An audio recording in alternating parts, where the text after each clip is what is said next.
Bolehkah gereja menerima persembahan yang diperoleh dari pekerjaan-pekerjaan yang dianggap haram, seperti korupsi, perjudian, penjualan narkoba, sabu-sabu, atau bahkan juga praktek prostitusi?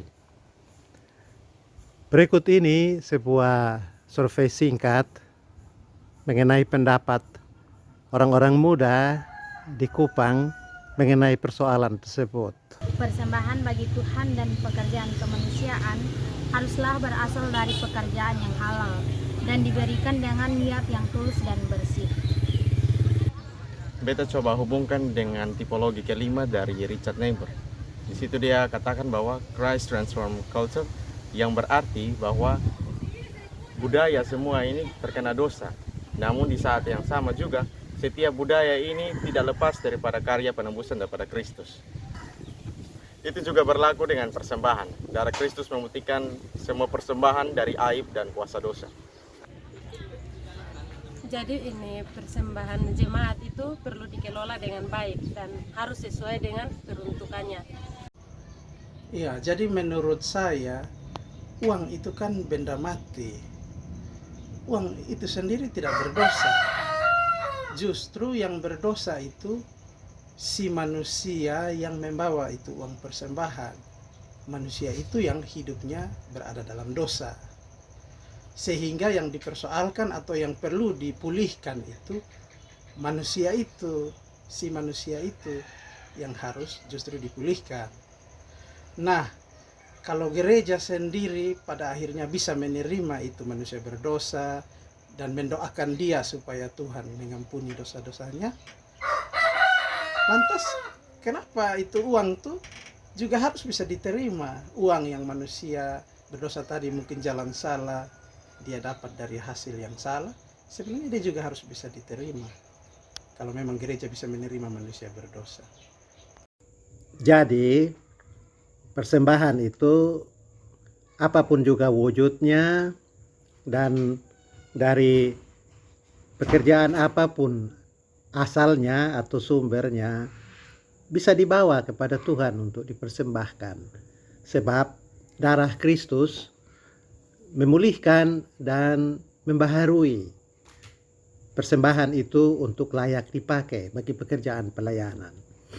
Yang jadi masalah ialah apabila persembahan-persembahan yang sudah dipulihkan itu dibawa ke gereja kemudian dipakai oleh para pengatur atau pelayan dalam rumah Allah bukan untuk kepentingan pelayanan, tetapi disewelengkan untuk kepentingan-kepentingan pribadi. Pada saat-saat seperti itu maka aib atau noda atau elemen panas dari persembahan yang telah didoakan dan disucikan itu akan kembali muncul dan memakan atau menghabiskan orang yang menyalahgunakan persembahan itu.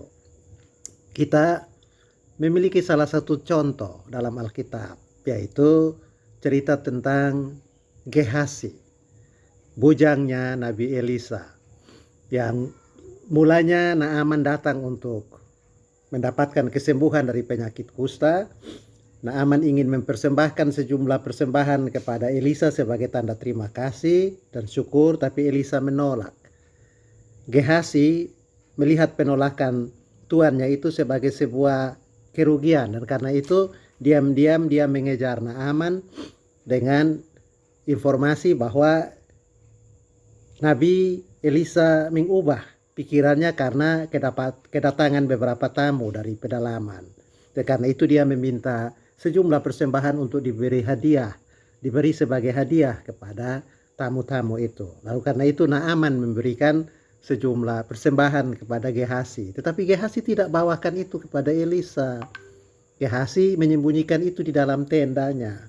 Akibatnya maka penyakit kusta yang ada pada Naaman pindah ke Gehasi untuk seumur hidupnya.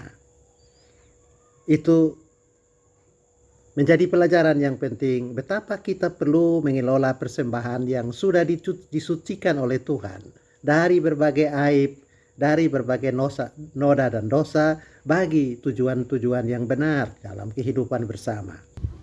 Penyelewengan persembahan akan membuat aib yang ada pada persembahan tersebut kembali kepada pelaku dari penyelewengan persembahan tersebut. Kita jangan hanya meminta yang terbaik dari Tuhan, tapi bagaimana kita memberikan juga yang terbaik bagi pekerjaan Tuhan.